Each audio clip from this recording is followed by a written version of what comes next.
তাহলে কি সত্যি আজকে আমি গোবর মাখা খেয়ে নিলাম? সো হ্যালো, তো আজকে দুপুরবেলা স্নান করে এসে আমার তো খুব খিদে পেয়ে গিয়েছে, তাই ভাবলাম এখন একটা নতুন মাখা ট্রাই করেছি, তাও গোবর মাখা। আর এর ফুল ভিডিওটা কিন্তু আমার চ্যানেলে আপলোড আছে, তোমরা কিন্তু অবশ্যই গিয়ে চেক করে এসো। আমার তো এটাকে মাখানো হয়ে গেছে, এবার তো এটা খাওয়ার জন্য একদম পুরো রেডি হয়ে গেছে। ফার্স্টে এটা খেতে একটু ভয় লাগছিলো, তারপরে ভগবানের নাম নিয়ে মুখে দিয়েই দিলাম, খেয়ে দেখলাম এটা আবার কি পাতা মাখা খেয়ে নিলাম। সো হ্যালো, তো আজকে সকালবেলা ঘুম থেকে উঠে আমার তো খুব খিদে পেয়ে গিয়েছিলো, তাই ভাবলাম এখন একটা নতুন কিছু মাখা ট্রাই করা যায়। আর অনেক রকমই তো পাতা মাখা করলাম, তাহলে আজকে কেন না পুঁইশাক গাছেরই পাতা মাখা করা যাক। তো আমি ফার্স্টে পুঁইশাক গাছের পাতা নিয়ে সেগুলোকে পিস পিস করে কেটে কিছু মশলাপাতি দিয়ে ভালো করে মাখিয়ে নিয়েছি। এবার তো এটা খাওয়ার জন্য একদম পুরো রেডি হয়ে গিয়েছে, আমি তো এটা খাওয়ার জন্য খুবই এক্সাইটেড। ফার্স্টে একটু ভয় লাগছিল, তারপর ভগবানের নাম নিয়ে মুখে দিয়েই দিলাম, খেয়ে দেখলাম দারুণ। তোমরা একদিন ট্রাই করে দেখতে পারো। বাই। তাই বলে ব্যাঙের ছাতা মাখা।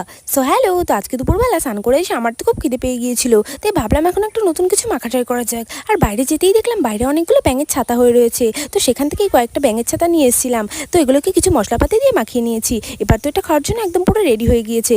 এগুলো খেতে আমার খুবই ভালো লাগে, কিন্তু ফার্স্টে একটু ভয় লাগছিল, তারপর ভগবানের নাম নিয়ে মুখে দিয়েই দিলাম, খেয়ে দেখলাম দারুণ। তোমরা একদিন ট্রাই করে দেখতে পারো। বাহ, আর কিছুই বলাই নেই আমার। কত অদ্ভুত মাখা তোমরা করছো, তোমাদের জন্য হাতের তালি দেওয়া উচিত। কি না পারো তোমরা।